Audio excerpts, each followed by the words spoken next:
Hello guys. Yan oh, sweet corn. Nakapunta kami ng vegetable and fruit market.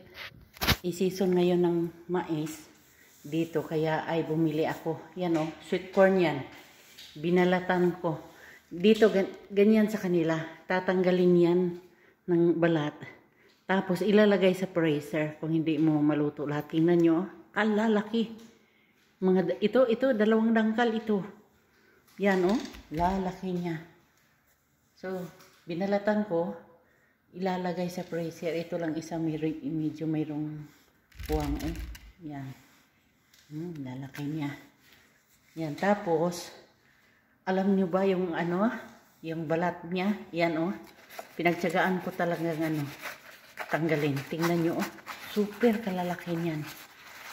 Kasi naisip ko dati, gagawa ako ng, yan oh, hugasan ko na lang yan at sa i-pile din.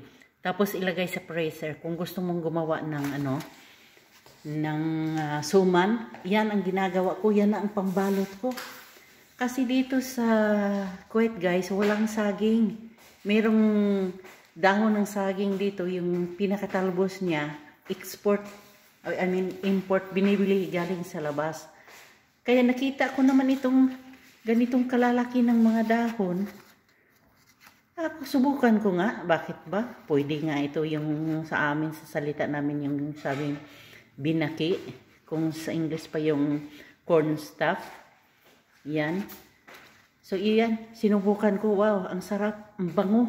Ang bango tuloy. Diba itong pag ilaga natin, ang bango? Kaya ito, ang gagawin nyo dito kung gusto nyong subukan ha, pagka ganito, hugasan lang siya. Tapos, patuyuin, ipaganyan siya. Ipaano ba niya? Yung patatanggal yung tubig. Tapos, pwede siyang ilagay sa freezer. Ma-preserve mo kahit ilang buwan, pwede siya. Then, kung gusto mo nang gumawa ng suman, mabilis lang ito siya. Magpakulo ka ng tubig, buhusan mo siya ng kunti, ang lambot na niya. So, yun na ibabalot instead sa dahon ng saging. Mas mabango tuloy siya. Kaysa kalalaki, sa dahon ng saging. Sa akin lang naman, sinubukan ko. Bakit ba? Subukan natin. Kasi, wala naman dito saging. Walang tanim ng saging dito na pambalot sa suman. Kaya iyan, sinubukan ko lang. Agoy, ang sarap. Kaya yan na. Yan o.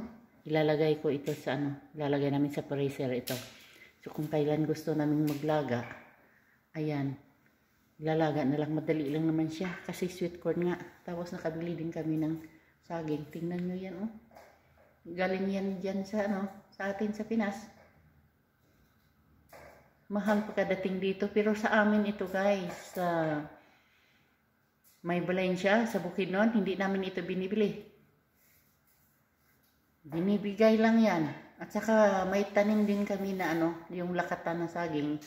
Ito kumbaga yung pang-export ito na na saging. Wala tayong magawa pag dito. Bibili talaga para makakain din. Sa mga mahilig lang din. Kaya iyon, hugasan ko muna siya. Tapos patulo. Then ilagay sa freezer. Para kung kailan gustong mag-suman, pwede na magamit, madali lang siya. Ayan, ganito pag dito sa abroad minsan, pag may gusto tayo na luto ng sa Pinas, magawa na lang tayo ng idea, paraan, para na makakain din naman. Minsan din, ito, gumagawa din kami ng corn stuff dito. Hindi nakain yung mga taga rito. Yung mga alaga namin hindi nakain. Kami lang ng kasama ko sa mga Pilipino din. Pero mas masarap kung ang ibabalot yan ay yung dahon ng mais, yung malagkit baga, yung suman. Yan, masarap. Kaya sinare ko lang sa inyo idea para yung mga nandito sa Middle East gustong kumain ng ganyan, subukan ninyo kung mayroon kayong mais dyan, pagtyagaan nyo na lang, tanggalin yung balat niya. Ayan, gawin yung pambalot ng suman instead sa dahon ng saging. Kasi alam niyo naman, lalo na dito sa Kuwait, wala ditong tanim ng ng sabana saging. Kaya yan. So, maraming salamat guys. Basta sinare ko na lang sa inyo yung kunting kaalaman, idea na nagawa namin dito. So, salamat sa panonood. Bye!